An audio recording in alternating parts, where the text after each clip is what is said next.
Bom dia a todos. Que a paz divina do Mestre Jesus esteja nos nossos corações agora e sempre. Eu acho que muita gente ainda está dormindo, né? Depois do jantar de ontem. A casa está um pouco vazia hoje. Mas nós temos a grata presença aqui do nosso querido amigo Pedro Lacerda, Prato Cheio, que vai nos falar sobre um mandamento maior, né? Antes da gente passar a palavra para ele, como de costume, a leitura de uma página do livro Pão Nosso, psicografia de Francisco Cândido Xavier, pelo Espírito Emmanuel. Item 139, oferendas, ao ensino de Paulo em Hebreus. Porque isto fez ele, uma vez, oferecendo-se a si mesmo. E aí Emmanuel explica esse ensino de Paulo aos Hebreus. As criaturas humanas vão sempre bem na casa farta, ante o céu azul. Entretanto, logo surgem dificuldades, ei-las à procura de quem as substitua nos lugares de aborrecimento e dor. Muitas vezes, pagam preço elevado pela fuga e adiam indefinidamente a experiência benéfica a que foram convidadas pela mão do Senhor. Em razão disso, os religiosos de todos os tempos estabelecem complicados problemas com as oferendas da fé. Nos ritos primitivos, não houve qualquer hesitação perante o sacrifício de jovens e de crianças. Com o escoar do tempo, o homem passou à matança de ovelhas, touros, bodes nos santuários. Por muitos séculos perdurou o plano de óbolo em preciosidades e riquezas destinadas ao serviço do culto. Com todas essas demonstrações, porém, o homem não procura senão aliciar a simpatia exclusiva de Deus, qual se o Pai estivesse inclinado aos particularismos terrestres. A maioria dos que oferecem dádivas materiais não procede assim ante as casas da fé, por amor à obra divina, mas com o propósito deliberado de comprar o favor do céu, eximindo-se ao trabalho de autoaperfeiçoamento. Nesse sentido, contudo, o Cristo forneceu preciosa resposta aos seus tutelados no mundo. Longe de pleitear quaisquer prerrogativas, não enviou substitutos ao Calvário, ou animais para sacrifício nos templos, e sim abraçou ele mesmo, a cruz pesada, imolando-se em favor das criaturas e dando a entender que todos os discípulos serão compelidos ao testemunho no próprio altar da própria vida. Nós vemos que historicamente isso sempre aconteceu, né? Graças a Deus hoje não mais como era no passado, antigamente, em que simulavam pessoas mesmo. Foi o caso do chamado teste, né, de Abraão levar o seu filho Isaque para o sacrifício, que na realidade, segundo está nas Escrituras, o que Deus queria era testar a fé de Abraão, se ele seria capaz realmente de imolar o seu próprio filho por amor a Deus.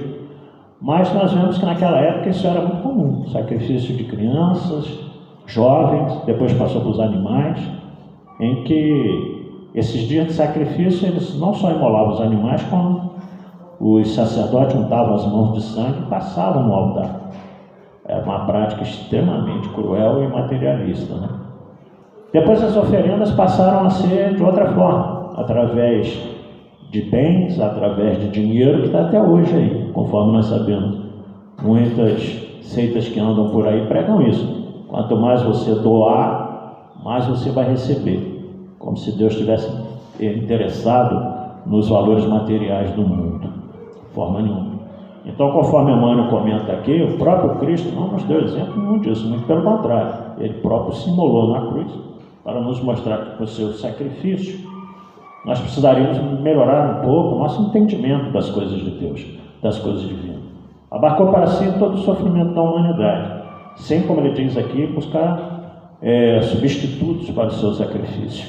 Ele mesmo foi ao Calvário, passou por tudo aquilo que nós já conhecemos. Então, o que nós precisamos entender é que com Deus não se negocia, não se comercializa. Deus não precisa disso. Mas também, como diz Emmanuel aqui, muito pelo contrário, que a gente deveria antes era procurar a nossa fé. A fé legítima, a fé do Espírito, a fé que nos capacita a nos tornarmos criaturas melhores a cada dia aqui na Terra. E não com oferendas de coisas materiais, nem com doações, que isso nos habilitará a conquistarmos dias melhores no mundo espiritual, simplesmente porque nós contribuímos materialmente falando. Isso é uma obrigação nossa, um dever para com aqueles que menos têm, para ajudar inclusive as casas, as instituições religiosas. Não sobrevive sem as doações, como é natural.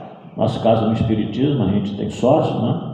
As casas espíritas todas têm sócios, com direito a tudo, né? Utilizar a instituição, a piscina, a sauna, tudo pode ser usado, né? Desde que seja sócio. Isso é óbvio que são os clubes lá fora, mas a gente precisa realmente, para manter toda uma estrutura, necessita de recursos, mas sem obrigatoriedade disso, sem aquela coisa de que a gente tem que doar realmente 10% de tudo que a gente ganha, porque o próprio Cristo até nos comenta sobre o dízimo, né? Ele diz que adianta doar o cominho, e ele fala das 3 ervas, e se você não tem fé, se você não tem amor a Deus, então não adianta dar nada material se você está distante de Deus, espiritualmente falando. Então essa é a mensagem da manhã de hoje. Vamos estender muito não, porque nosso querido Pedro tem sempre bastante coisa para nos trazer, e não vamos perder essa oportunidade de ouvi-lo, né, mais tempo. Vamos elevar os nossos pensamentos ao alto, pedir Jesus que nos ampare, em especial Ele, através de seus mentores espirituais, essa boa vontade de estar aqui nesse domingo, depois também do trabalho exaustivo de ontem até tarde. Que Nossa Mãe Maria Santíssima envolva-nos a todos nesse momento, em especial Ele. Ave Maria, cheia de graça, o Senhor é convosco. Bendita sois vós entre as mulheres, que bendito é o fruto do vosso ventre, nasceu Jesus. Santa Maria, Mãe de Jesus, rogai a Deus por nós, pecadores, agora e na hora do nosso desenlace. Essa prece nós damos por aberto a primeira parte do nosso trabalho nessa manhã de domingo. A palavra do nosso querido amigo e irmão Pedro Lacerda. A imagem está um pouquinho ali, né, amarelada, mas é um probleminha do cabo, né, está com hepatite, mas vamos ver se a gente consegue resolver.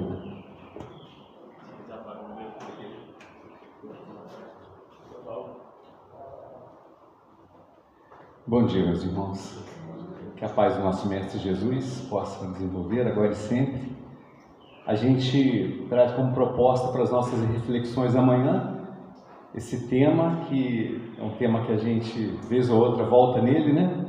E a gente sempre fala que existe um conceito na área da educação que é a evolução dos conceitos. Então, quando a gente estuda um assunto, a gente sempre tem algo mais a aprender com aquele assunto, porque nós crescemos um pouquinho mais, né? A nossa capacidade de entendimento se dilatou, e aí essa capacidade, ela se dilatando, a gente tem condições de absorver um pouco mais daquele tema, né?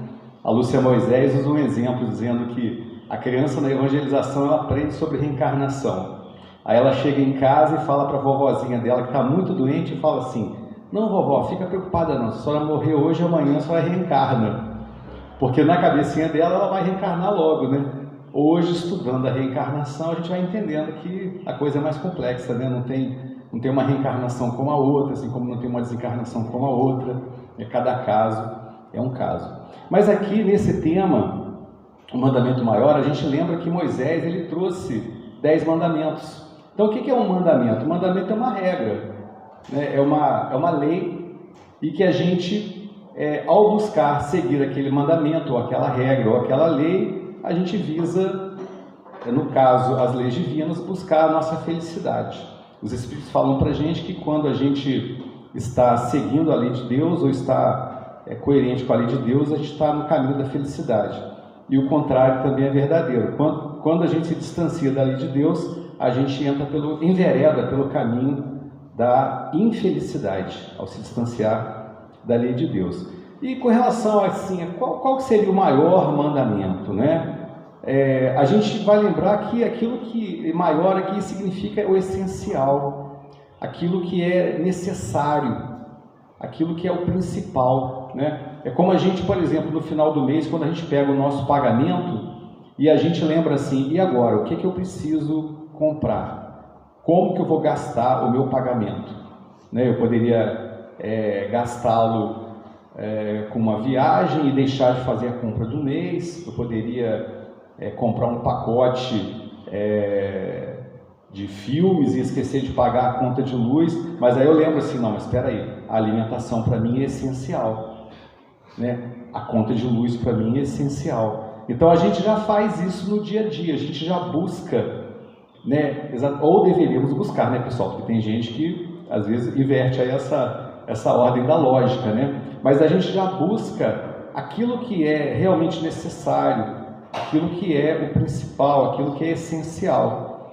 E nessa busca dessa verdade, nós nos confundimos bastante às vezes. Nos confundimos e muito, não é? Porque nós estamos dentro de uma casa espírita. Uma casa espírita é um ambiente onde a gente está buscando, nessa reunião de corações, estudar, estar em volta do Evangelho do Cristo. Por isso a gente fala que o Espiritismo é o Evangelho redivivo. Então a gente está tentando entender a mensagem de Jesus. E a mensagem de Jesus, segundo os Espíritos nos informam, ela pode ser resumida numa palavra: amor. Uma palavra só. A mensagem do Cristo, ela pode ser resumida nessa palavra. Então a gente vai começar aqui lembrando uma música que fala disso pra gente.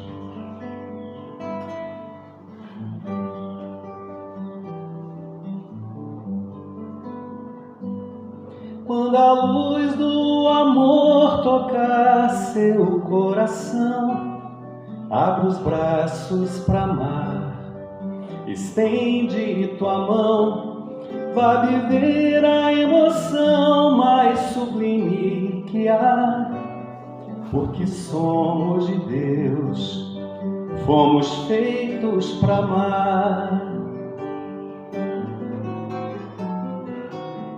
São tantos os caminhos a seguir, mas somente um nos levará à paz que almejamos sentir, a paz que realiza quem a faz. São tantas sugestões do egoísmo, do orgulho e da vaidade a nos chamar, para pensarmos só em nós nesse abismo, em que cansados já estamos de andar. O amor é a luz de Deus, vejo o amor nos olhos teus. Mas vem da natureza o convite, na beleza de um pássaro ou da flor, pelo amor de Deus de um pedinte, também é um recado do amor.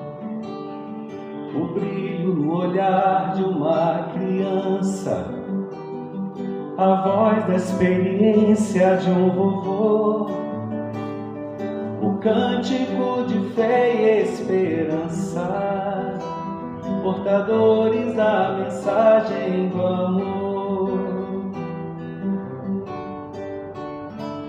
Quando a luz do amor tocar seu coração, abre os braços para amar, estende sua mão, vá viver a emoção mais sublime que há, porque somos de Deus, fomos feitos para amar.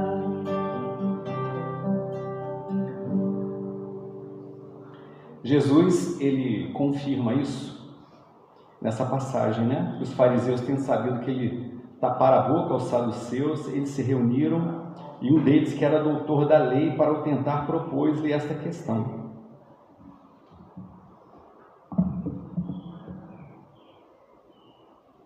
Mestre, qual o maior mandamento da lei? Jesus respondeu: amarás o Senhor teu Deus de todo o teu coração, de toda a tua alma e de todo o teu espírito.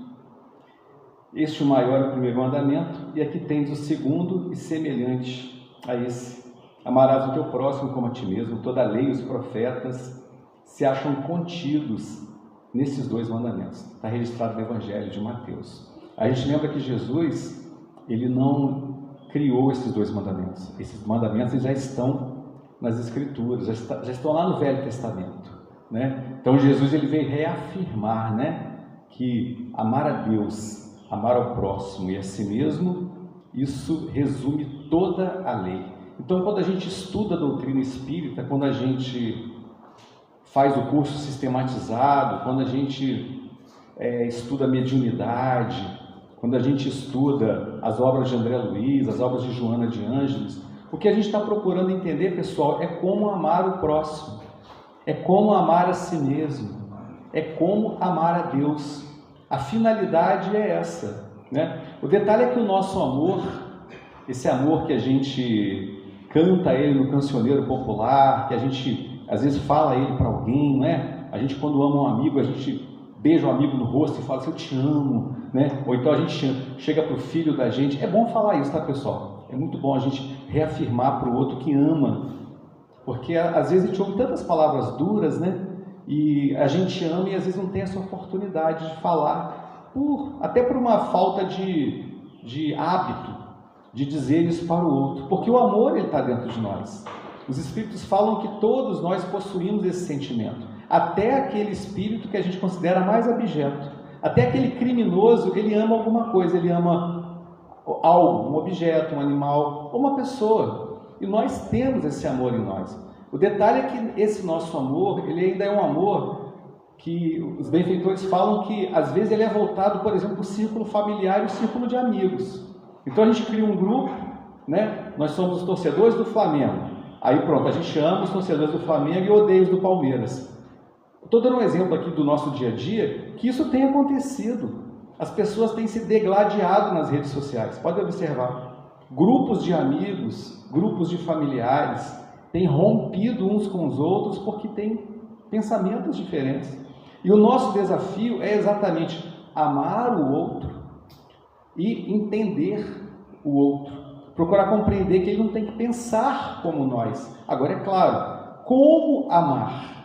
Né? Aí que está o grande desafio de todos, da grande massa humana, né? Porque esse amor, como nós falamos, ele é um amor muitas vezes possessivo. A gente ama o filho da gente, mas a gente quer amar de uma maneira que o filho tem que fazer o que eu quero. Ele tem que seguir o caminho que eu estou determinando para ele seguir. A gente ama o esposo ou a esposa, mas ama com amor possessivo, ama com amor ciumento. Então esse amor ele tem que se ajustar, ele tem que buscar amar de verdade. Aquele amor que liberta, aquele amor que acrescenta na vida do outro, aquele amor que agrega, aquele amor que, se a pessoa desencarna, a gente lembra dela e fala assim, poxa, como aquela pessoa me ajudou, né? Muitas vezes a gente vai reconhecer depois que a pessoa parte. Não é assim com os pais da gente? Muitos deles a gente em vida não valoriza tanto, e quando eles partem a gente fica lembrando e pensando, nossa gente, como eles me amaram, eles realmente conseguiram me amar. Então a gente está entendendo esse amor, a gente está tentando saber como verdadeiramente amar, né? Como é que eu vou amar o próximo? A regra que é trazida para nós é a chamada regra áurea, né? Eu tenho que fazer ao outro aquilo que eu gostaria que o outro fizesse a mim. Então, eu gostaria daquilo, eu vou fazer com o outro também. Eu gostaria de receber uma vaga, né, para estacionar, onde eu pudesse colocar o carro direitinho. Então, na hora que eu estacionar meu carro, eu tenho que pensar nisso, né? Eu tenho que pensar assim, será que alguém vai parar aqui atrás de mim? Olha só, parecem detalhes, mas isso é amor. Amar, por exemplo, no meu ambiente de trabalho, é eu ser cumpridor das tarefas.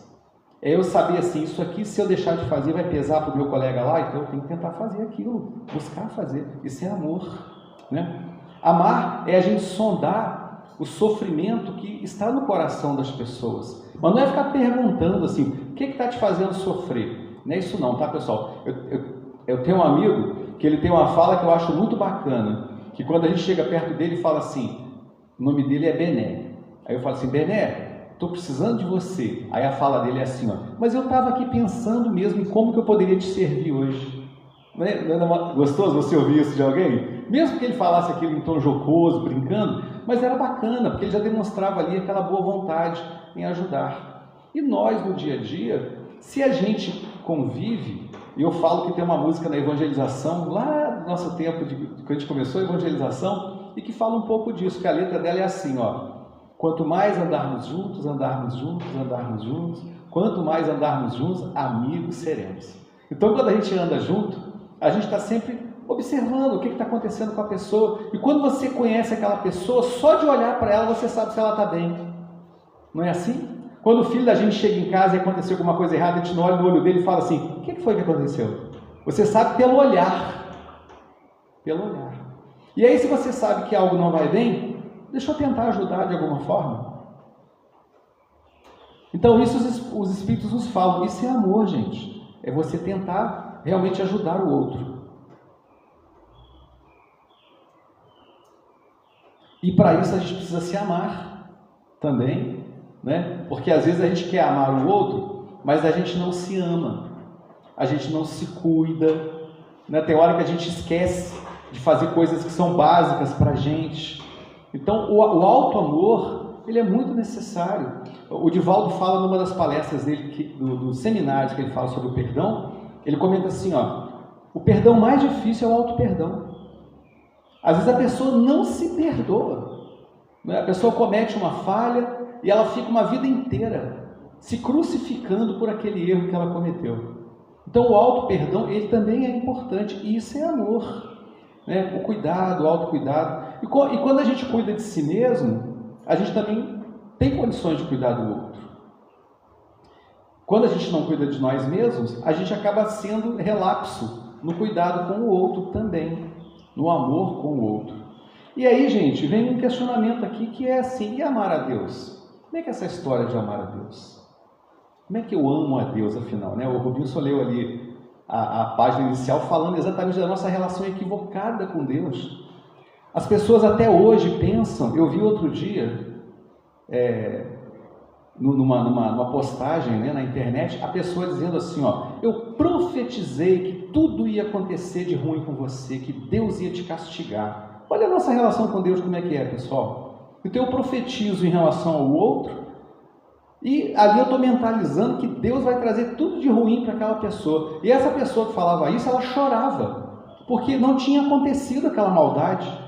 Então que Deus é esse que a gente acha que ele é pior do que nós? Porque nós somos aqueles pais que o nosso filho erra e a gente perdoa. O nosso filho faz malcriação, né? E a gente daqui a pouco está lá conversando com ele de boa, porque sabe que aquele é um momento. Ele vai crescer, ele vai avançar, ele vai se aprimorar. Então a gente olha para Deus, estou dizendo a humanidade, de maneira geral, de uma maneira tão equivocada que nós imaginamos que Deus é pior do que nós. Deus é o Deus que pune, que te coloca no inferno perpétuo, se você errar, né? Que vai trazer sofrimento para a tua vida. Então a ideia que nós temos de Deus, gente, é tremendamente equivocada. Então como amar a Deus, né? E aí Emmanuel coloca exatamente isso, olha, lá no livro Alma e Luz, a página Maior Mandamento, né? Entretanto perguntarás: como amarei a Deus que se encontra longe de mim? O próprio Emmanuel questiona isso. Se eu tenho dificuldade de amar aquele que mora comigo debaixo do meu teto, do mesmo teto, como é que eu vou amar a Deus?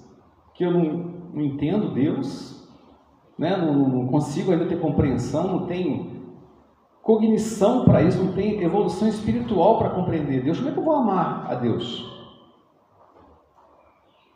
E aí a gente tem um exemplo bacana. Eu vou contar a história primeiro aqui, né, que é a história do árabe e do caravaneiro.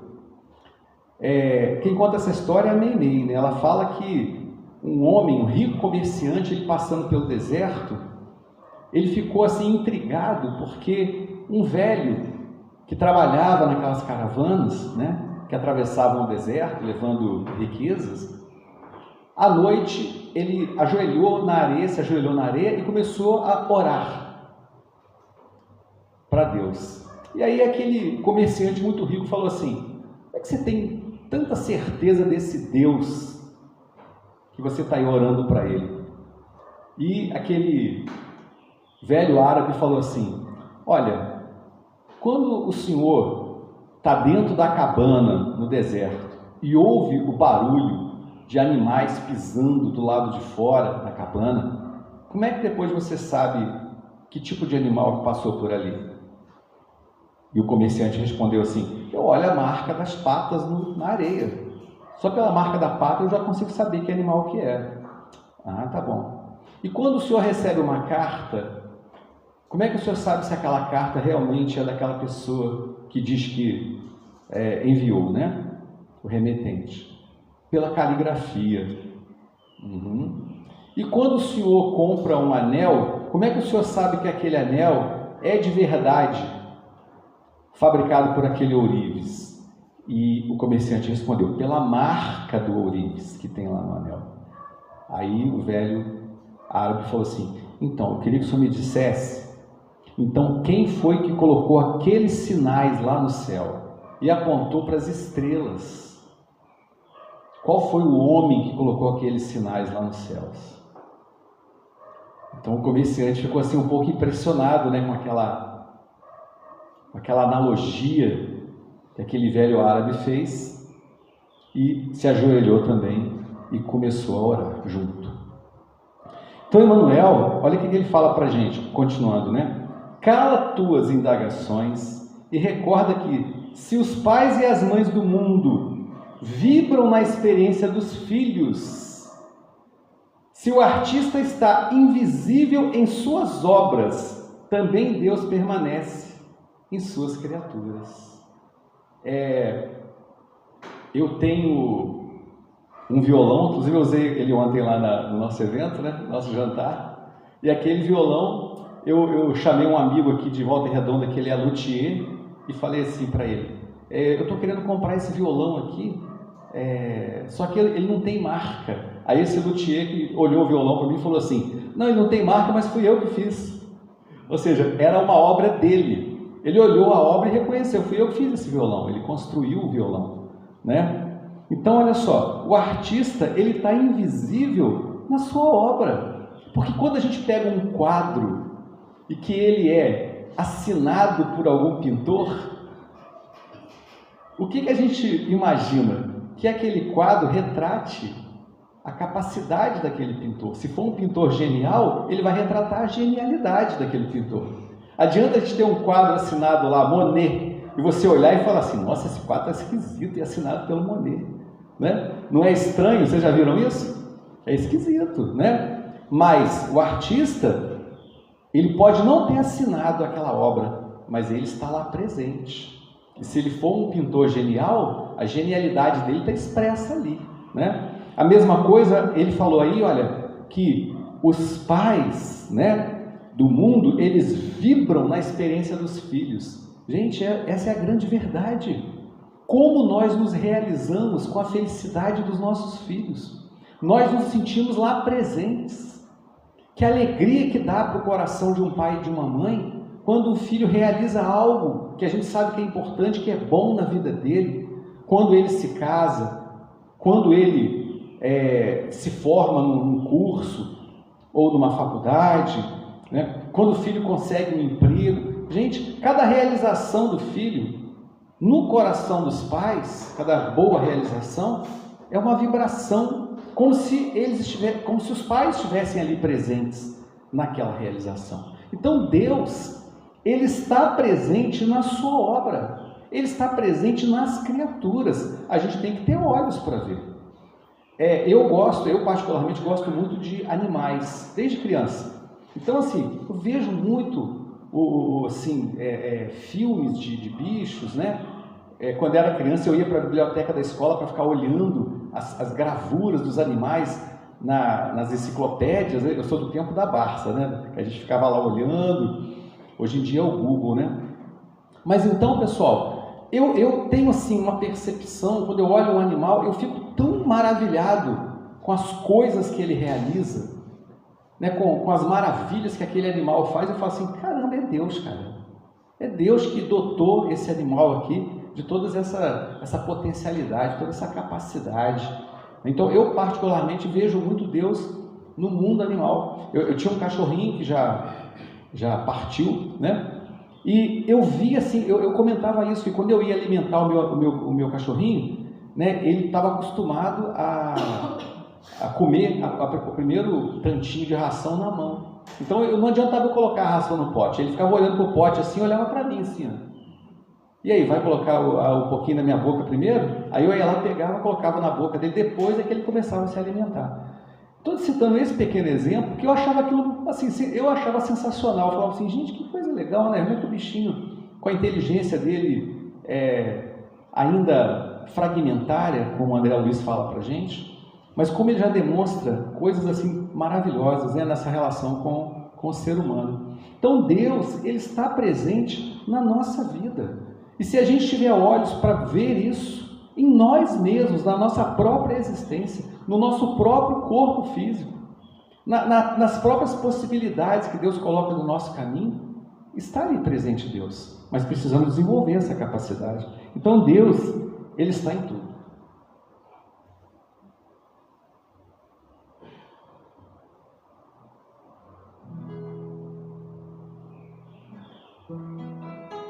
Temos que ter olhos para ver, né?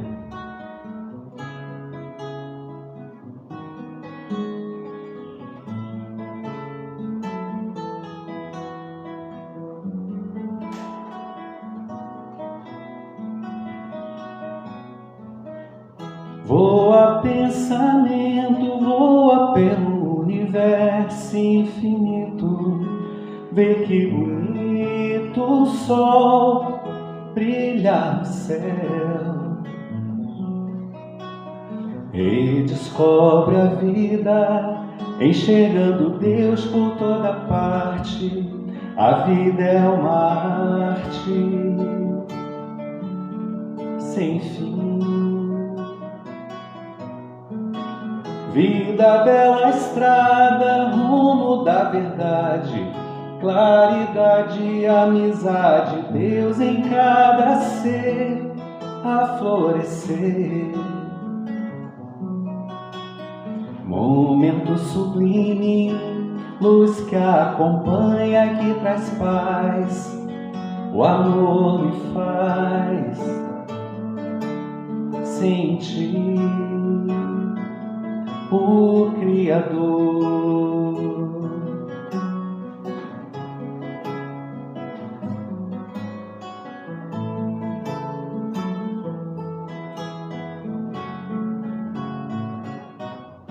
O Criador.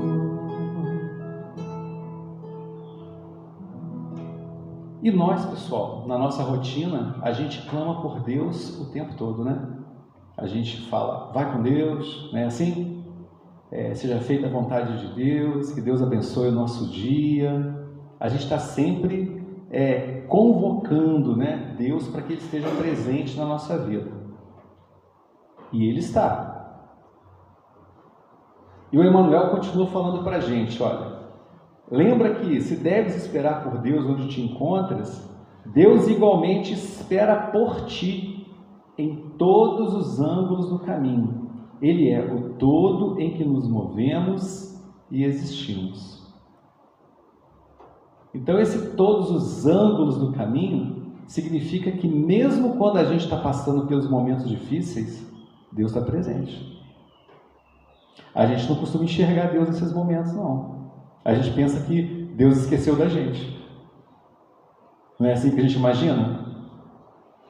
Tinha uma história que eu ouvi na infância, que era a onça e o cabrito. A onça resolveu construir uma casa. Aí ela foi e capinou um pedaço da floresta. Aí o cabrito, que também desejava construir uma casa, quando passou por lá no momento do descanso da onça, ele resolveu fazer uma casa ali também. E ele foi e fez a fundação da casa. No outro dia, quando a onça chegou, ela olhou e falou assim, Deus está me ajudando. Ontem eu capinei, Deus já colocou aqui a fundação. E aí ela foi e levantou a parede. Quando foi no outro dia, o cabrito chegou e falou assim, Deus está me ajudando.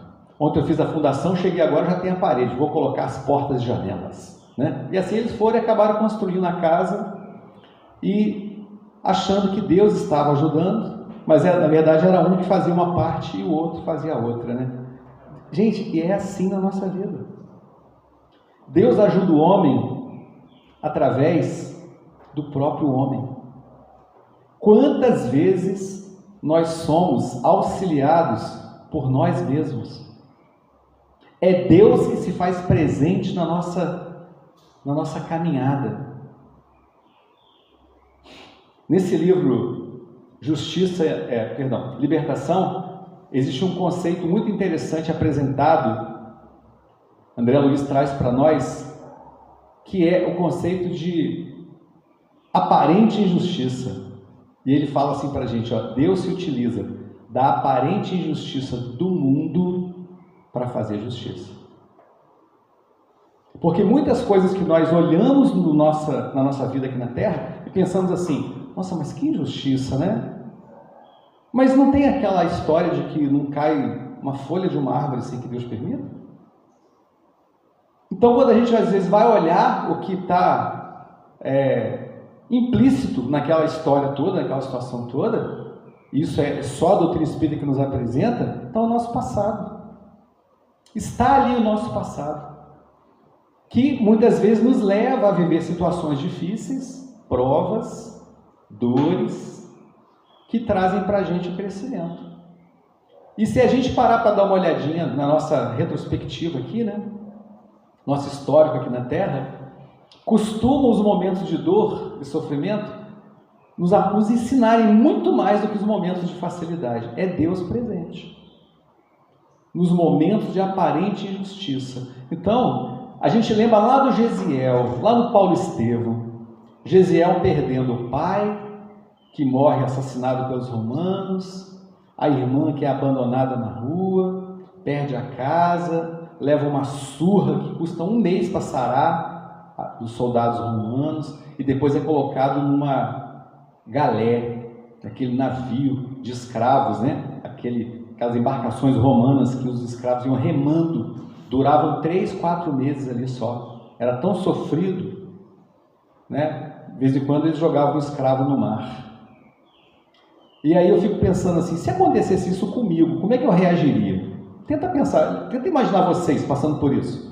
Você vendo seu pai ser assassinado na sua frente, sua irmã ser abandonada na rua, perder a casa que você morava, tomar uma surra e perder a liberdade. Vocês aceitariam assim facilmente? De boa? Como se fala atualmente, né?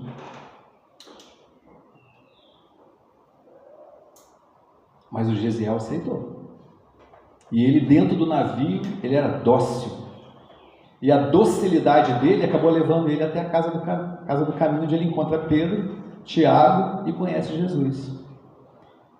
Então, meus irmãos, esse espírito, ele já compreendeu assim, olha, o que Deus trouxe para mim é o que eu estou precisando.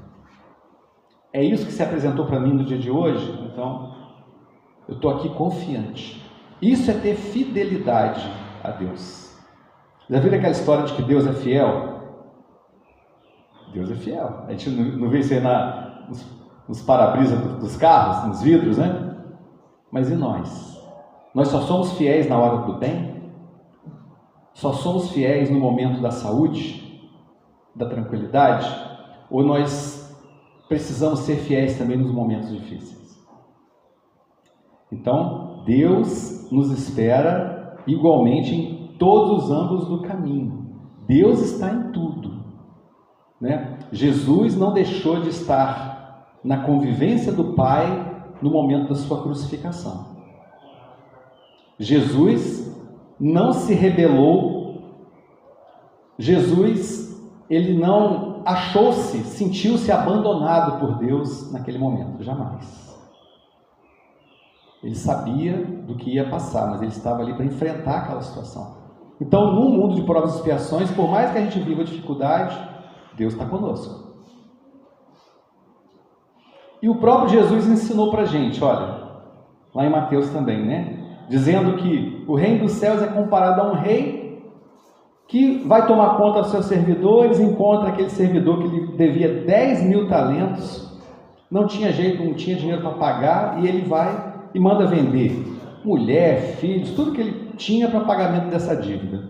Só que o servidor vai lá e pede um tempo, né? Poxa, tem misericórdia, eu vou trabalhar, pago tudo. E aí Deus, o Senhor, né?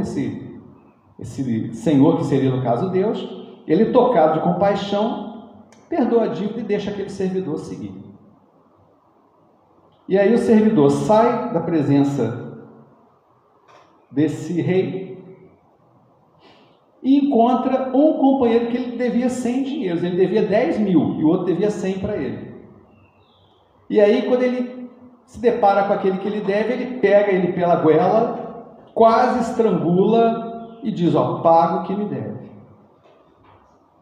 E ele pede também paciência, aquele devedor pede paciência para ele: eu vou te pagar. Mas ele não quis saber e mandou prender. Mandou prender até que ele pagasse tudo. Só que os trabalhadores lá do Senhor viram aquela cena e contaram, né? Ó, aquele indivíduo lá que foi perdoado, olha o que ele fez. Ele pegou lá o outro indivíduo lá que devia a ele 100 dinheiro só, era bem menos do que ele devia ao Senhor, e ele mandou prender para que ele pudesse pagar. E o rei então chama ele à sua presença novamente e fala assim: ó, mau servo, eu te perdoei o que me devias, porque você me pediu. Não estava também você no dever de ter piedade com seu companheiro, como eu tive de você? E o Senhor, então, tomado de cólera, o entregou aos verdugos para que tivessem e até que ele pagasse tudo o que devia. E Jesus reafirma: olha, é assim que meu Pai que está no céu vos tratará, se não perdoardes do fundo do coração as faltas que vossos irmãos houverem cometido contra cada um de vós. Então, gente, a gente sabe que isso é uma parábola, né? Esse Senhor aqui, que seria Deus, representa aquele que é o Todo-Poderoso. Essa possibilidade, né, de prender, de soltar, significa que existem leis que nós estamos a ela atrelados. E essas leis, elas são automáticas. Deus não fica olhando para cada um de nós e pensando assim, né? Imagina Deus olhando para o Tatá. Quem já viu aquele filme O Todo-Poderoso, do Jim Carrey? É muito interessante, né? Aquela representação, né? O Morgan Freeman passando por Deus e o Jim Carrey depois substituindo Deus, ele vendo a dificuldade que é a quantidade de orações que as pessoas fazem, os pedidos, mas Deus atendendo a cada um de nós. Mas imagina se fosse assim: ah, tá, você pisou na bola, então eu vou te punir hoje, você vai sentir uma dor de barriga hoje, né? Você vai ter dor de cabeça, você vai ter enxaqueca. Pessoal, as leis são automáticas. Elas são automáticas como a lei da gravidade, que é lei divina também. Lei material, aquelas que regem os planetas, não é lei dos homens não, são leis divinas também. Então, assim como se eu pular do alto de um prédio, a lei da gravidade vai automaticamente me puxar para o centro do planeta, a lei divina ela funciona também. Quando eu faço o bem ou faço o mal, eu estou semeando alguma coisa que eu vou ter que colher automaticamente. Não é Deus ali olhando para mim. Só que aqui Jesus coloca um ingrediente interessante, que é o perdão das ofensas, que é você ter amor para com o próximo, porque Deus nos ama e nos perdoa. Eu já devo ter falado isso aqui, né? O Maurício Mancini, um dia lá na nossa casa, ele fez uma pergunta assim, vou repetir a pergunta aqui para vocês. Vocês acham que Deus, ele nos dá o que a gente merece ou o que a gente precisa? Que precisa, não é isso? Porque se fosse aquilo que a gente merece, olha, estava lascado, não é isso? E o Mancini ainda brinca assim, ó, se Deus desse para a gente a família que a gente merece, a gente ia visitar metade dela no final de semana no hospital, a outra metade no outro final de semana na penitenciária. Se fosse o que a gente merece, mas Deus dá o que a gente precisa para crescer. E essa lei divina, ela é uma lei de misericórdia, porque se nós fôssemos também quitar os nossos débitos, por exemplo, nascendo com uma doença, gente, nós seríamos uma multidão de aleijados aqui na Terra. Já pararam para pensar nisso? Que essa quantidade de guerras que foi praticada aí para trás, esse morticínio todo, somos nós. A gente costuma dizer assim, ó, quem foi que jogou pedra na cruz, afinal? Foi a turma de Marte que veio para a Terra? Ou foram os próprios habitantes da Terra? Então, nós estamos aqui vivendo as experiências relacionadas ao passado, mas Deus é bom e Ele nos dá chance de trabalharmos, de perdoarmos, de nos reconciliarmos. A dificuldade que nós temos é como esse indivíduo aqui da parábola. Deus nos coloca na mesma família para que a gente possa fazer o que uns com os outros? Reajustarmos, perdoarmos aquilo que o outro fez lá atrás. Mas o que a gente faz normalmente? Olha para aquele nosso irmão e fala assim: nossa, eu tenho uma antipatia do meu irmão, não sei porquê. Gente, e as antipatias, elas existem, porque o Kardec, estudando esse assunto, ele fala assim, é natural. Tem hora que você sente simpatia, mais simpatia pelo amigo do que pelo próprio irmão. Isso acontece com vocês? Porque é natural, é fluídico. É fluídico. Mas qual é o trabalho da gente? É reajustar, gente. É a gente se equilibrar, é a gente perdoar o outro. Aí a gente vai e faz o quê? Não te perdoo. Perde a oportunidade. Então, se Deus nos perdoa, se Deus nos possibilita o crescimento, nos possibilita estar aqui na terra, a volta com a nossa semeadura de ontem, que hoje é uma colheita, e ela traz aí muitas dificuldades para nós. Então, aí a gente entender assim, o que Deus está me proporcionando é essa oportunidade, e eu preciso abraçar essa oportunidade, Eu estou vivendo aquilo que eu preciso viver. E se eu estiver buscando esse mandamento maior, que é o amor, que os Espíritos vão falar para a gente que é o perdão, que é a indulgência, que é a benevolência, Porque a caridade, ela é o amor em movimento. Kardec vai explicar isso para a gente vai estar fazendo da maneira certa. Emmanuel vai dizer onde está Deus. Olha, escuta a lei sublime do bem e vê-lo-á sofrendo no irmão enfermo. Olha aí, Deus no amor ao próximo. Então, se eu amo o próximo, eu estou amando a Deus. Eu não consigo ver Deus, mas se eu estou amando aquele meu irmão, eu estou de alguma forma exprimindo o meu amor a Deus. Esperando por tuas mãos, necessitado no coração ignorante que te pede um raio de luz, aflito na criancinha sem lar que estende os braços súplices, rogando abrigo e consolação, ansioso no companheiro agonizante que te implora a bênção de uma prece que o acalente para a viagem enorme. Deus inquieto no coração das mães que te pedem proteção para os filhinhos infelizes e expectantes, nas páginas vivas da natureza, aguardando tua piedade para as árvores despejadas, para as fontes poluídas, para as aves sem ninho ou para os animais desamparados e doentes. É Deus. Então, se nós estamos procurando amar ao próximo, se eu estou procurando ver o motivo do sofrimento daquele irmão e tentando estender a mão, pessoal, e amando de verdade, eu estou ali naquele momento também praticando o amor a Deus. O que eu preciso fazer é que esse amor, ele se exprima de uma maneira real. Emmanuel fala que nós estamos na fase da disciplina. E a disciplina é aquele momento que a gente faz assim, vamos visitar o asilo? Aí reúne todo mundo, vai lá e visita o asilo. O que a gente está fazendo? Ensaiando. Nós estamos ensaiando para amarmos de verdade. A gente se reúne e faz assim, vamos distribuir a cesta para quem precisa? Ótimo. Estamos também ali juntos, trabalhando. A espontaneidade, ela vai chegar no dia em que a gente amar o tempo todo como Jesus nos amava. Jesus não perdia um minuto na convivência conosco, nos amar. Não perdia um minuto para nos ensinar, para nos orientar, para nos educar. Então, a gente, quando fala desse amor que a gente tem que praticar ao próximo, a gente tem que entender, buscar compreender esse amor de verdade, para que ele não fique só nas ações externas, fora de nós. Aí a gente encontra aquele palestrante espírita que fala de amor, fala de perdão, fala de caridade, mas dentro da casa dele, como é que ele é? Ele é tirano? Ele é aquele indivíduo que aqui eu mando porque é a minha casa? É aquele indivíduo que dentro de casa ele grita com a esposa, com os filhos? Estão entendendo o que nós estamos tentando dizer? A gente sempre comenta que a verdadeira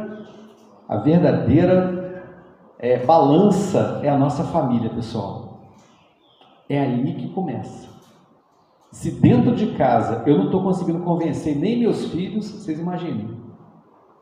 Que coisa mais triste que a gente está vivendo, né?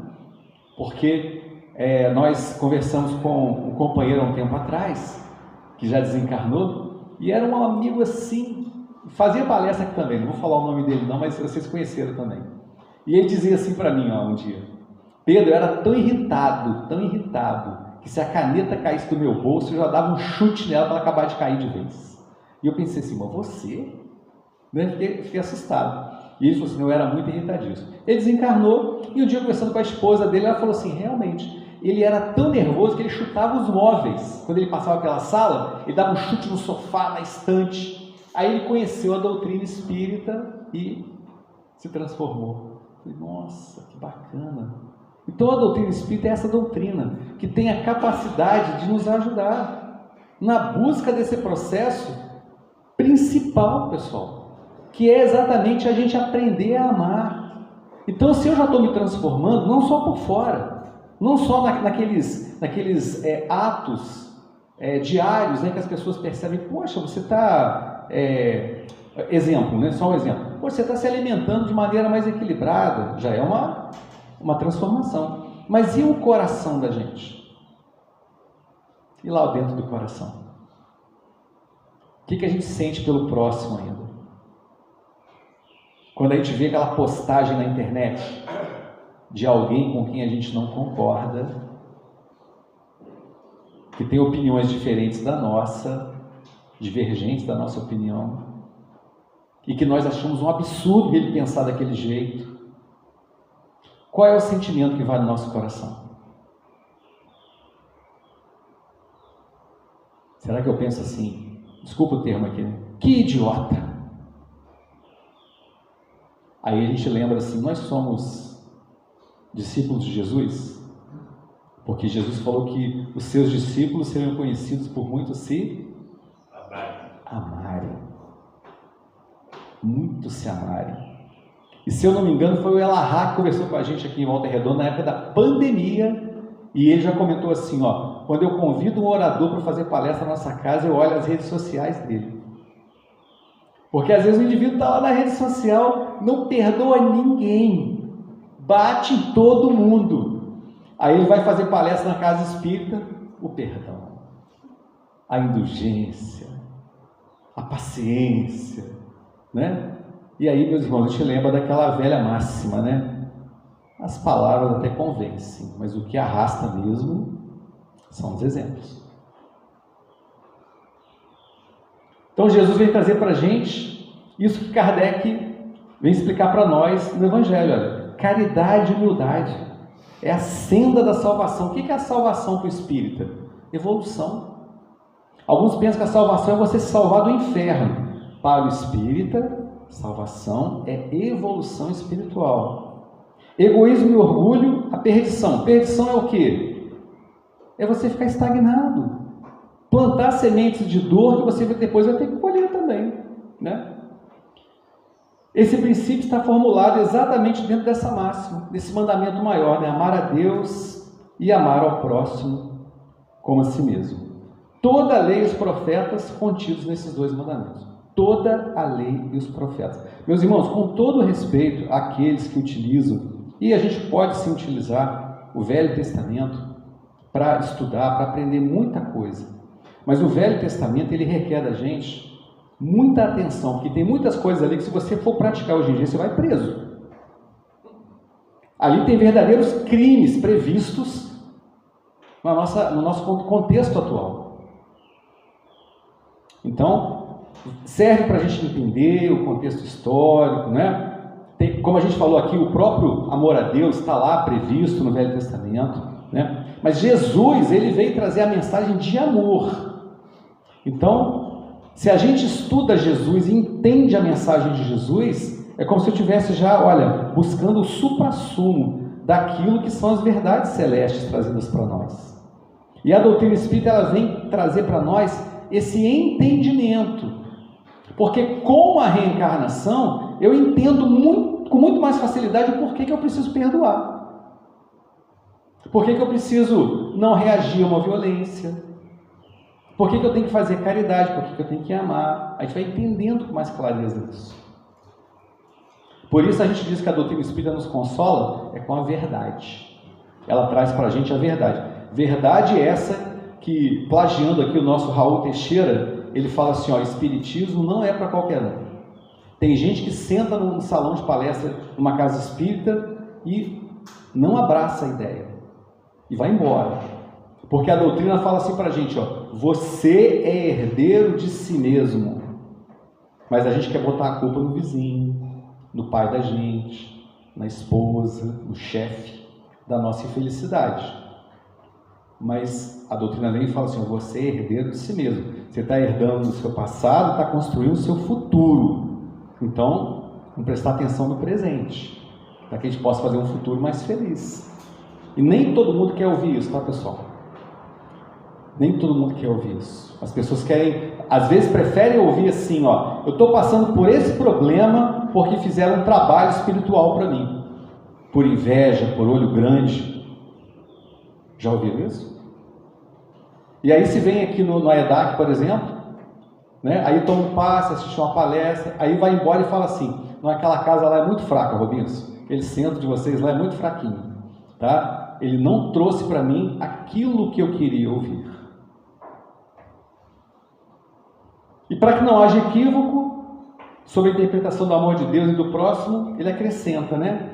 Que não se pode verdadeiramente amar a Deus sem amar o próximo, nem amar o próximo sem amar a Deus. Então a gente tem visto hoje, que é a nossa vivência, né, atual, muitas denominações religiosas que abertamente elas pregam o desamor.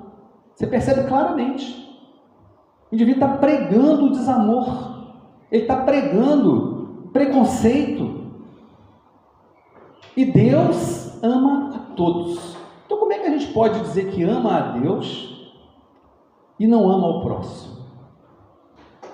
Se a gente não puder fazer como o Cristo, que conviveu com aqueles que eram considerados pessoas de má vida, pecadores, né? Com aqueles homens que cobravam impostos. Lembra de Jesus na casa de Zaqueu?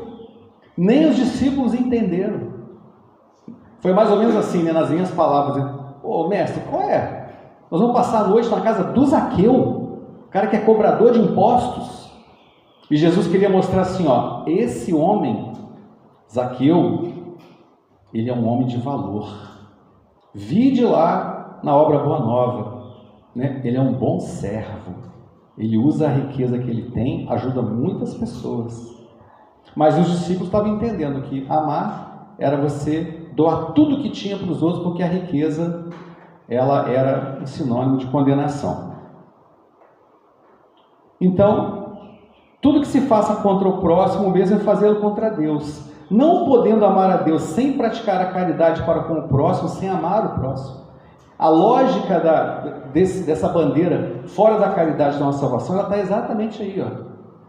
Se eu não posso amar a Deus sem amar o próximo, e a minha maneira de amar o próximo é exatamente praticando a caridade, que é o amor em movimento, olha, não podendo amar a Deus sem praticar a caridade para com o próximo, todos os deveres do homem se resumem nessa máxima: fora da caridade não há salvação. Aí eu volto de novo naquele ponto, né? O que é a caridade? O que é o amor? Como é que a gente pratica a caridade? Os Espíritos falaram que caridade, conforme entendia Jesus, é benevolência, é indulgência e perdão. Então, se eu estiver distribuindo cesta básica, mas estou odiando o Robinson, não perdoo o Robinson. A distribuição de cesta básica é uma coisa ruim? Não, é uma coisa boa. Mas olha só, a caridade verdadeira, o amor verdadeiro, é algo que nós damos de nós mesmos. Jesus, conversando com Pedro estava distribuindo roupa, remédio e cobertor. E começou a chorar porque as pessoas estavam brigando com ele, dizendo que ele estava roubando as coisas. Aí Jesus perguntou para ele assim: ô Pedro, de onde que vem o cobertor? Ah, vem da casa do Alberto. De onde que vem o remédio? Vem da casa do Robinson. De onde que vem as roupas? Vem da casa do Altamiro. Então o que tem seu nessa distribuição aí? Você só está repassando para os outros aquilo que você recebeu? Já pararam para pensar que, em última instância, tudo que a gente repassa não é nosso? Nem o corpo da gente nos pertence. É tudo empréstimo de Deus. Então Jesus fala para Pedro assim, ó, o que você pode colocar nesse trabalho é o seu amor. E o amor de Pedro ali significaria o quê? A paciência, a compreensão, sem guardar no coração aquele sentimento ruim que ele estava guardando. Então, meus irmãos, vamos pensar nisso, né? Na nossa relação de amor com o outro, na nossa relação de caridade para com o próximo, vamos lembrar do nosso sentimento, que essa é a nossa doação real. É isso que a gente realmente passa, porque é o que nos pertence, são os nossos sentimentos. Para a gente finalizar,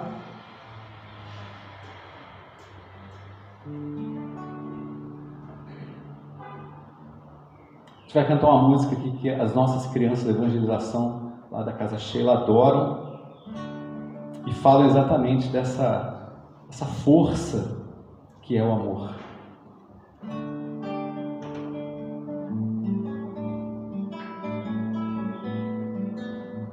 O amor é fogo numa noite muito fria, ele aquece a alma, ilumina a noite e dia.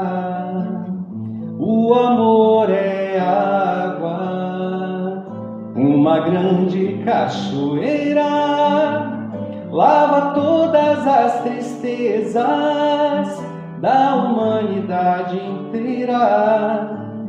Lava todas as tristezas da humanidade inteira. Amor é força natural, um sentimento especial. Amor é minha essência, meu caminho. Amor é Deus no coração. Quem tem amor não vive só. Amor é o mandamento maior.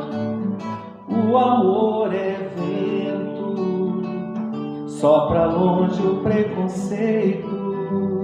Ele é brisa leve, ele acolhe com respeito. O amor é terra, terra boa pra semente, que germina e floresce, alimenta toda a gente. Que germina e floresce, alimenta toda a gente.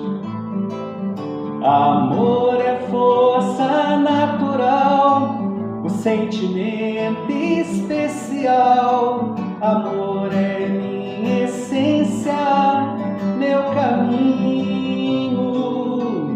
Amor é Deus no coração. Quem tem amor não vive só. Amor é o mandamento maior.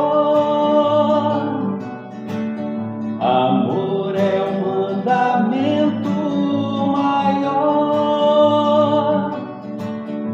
Amor é o mandamento maior.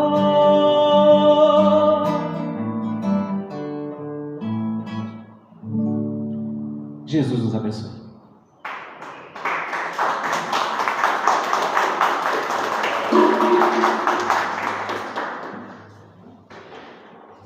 Obrigado, meu irmão.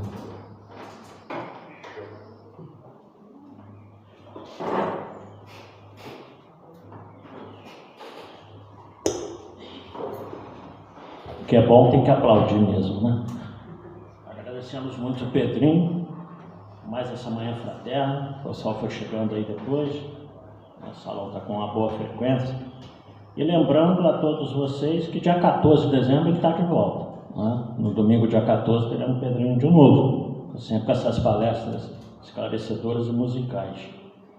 Na próxima quarta-feira é o nosso querido amigo aqui, Rogério, da casa, que vai nos falar sobre coragem da fé. Como o Pedrinho citou a questão de que a gente repassa, né, muitas vezes as coisas que a gente ganha, a verdade é isso, a gente quer agradecer de coração mesmo a todos vocês que contribuíram. Graças a Deus, conversando com a Solange, está esgotado, nós já conseguimos tudo das cestas básicas para a gente entregar na comunidade carente do Parque Maíra, em substituição à sopa fraterna que todo sábado a gente leva lá, que vai dar uma paradinha em janeiro, como é natural, o pessoal sai de férias, descansa, né?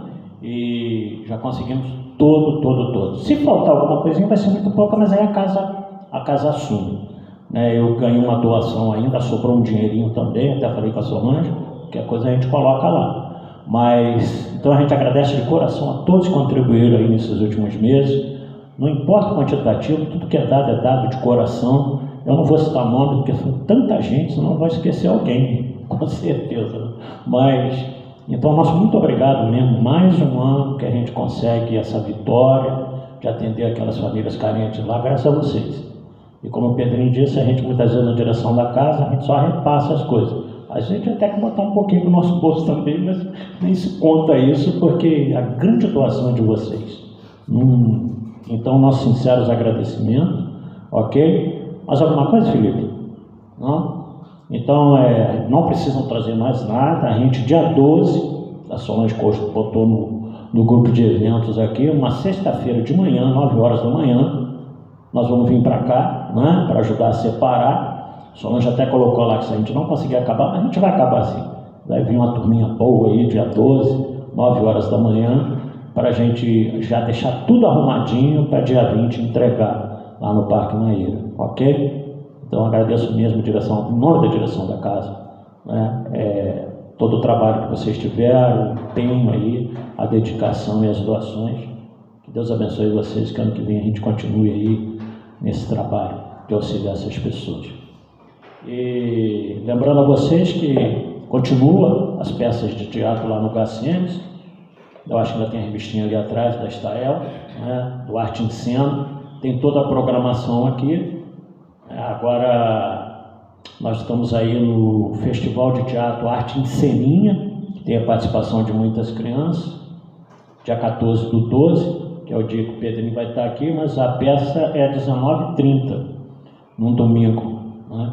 Às 15 horas e 19h30, tá ok? Eu costumo dizer, eu estou fazendo propaganda do dia 14, que dia 14 o meu neto está nessa peça das 15 horas da tarde, né? É uma criança muito especial na nossa vida. Então vamos encerrar essa primeira parte, agradecendo a Deus essa oportunidade. Só ressaltando que a pintura nós estamos acabando também, mais tardar 1 ou 2 semanas, o César vai vir aí para complementar a fachada do prédio, já que em fevereiro a gente comemora 75 anos de fundação. A gente quer deixar pelo menos a entrada ali bonitinha, né? O Alberto está colaborando bastante aí também. Então vamos encerrar essa primeira parte, mais uma vez agradecendo muito Pedrinho por essa mensagem da manhã de hoje, que com certeza toca os nossos corações, principalmente na questão do perdão, que é uma das maiores formas de amor que Jesus nos ensinou. Pai nosso que estás no céu, santificado seja o vosso nome, venha a nós o vosso reino, seja feita a vossa vontade assim na terra como nos céus. O pão nosso de cada dia nos dai hoje, perdoai as nossas ofensas, assim como nós perdoarmos a quem nos tem ofendido. E não nos deixeis cair nas tentações do caminho, mas livrai-nos de todo mal, que são teus o reino, poder e a glória para todos sempre. Nessa pressa nós damos por encerrada a primeira parte, vamos para a segunda na Câmara de Paz. Aqueles que tiverem necessidade aguardem, 6, 7 passistas em condições se dirigem lá. E depois, como todo domingo, aquele lanche fraterno ali fora, para aquele bate-papo. Mas eu só peço que enquanto estiver o trabalho de paz, que não se fale muito alto lá fora, para não atrapalhar aqui dentro, ok? Bom resto de domingo a todos, fiquem com Deus.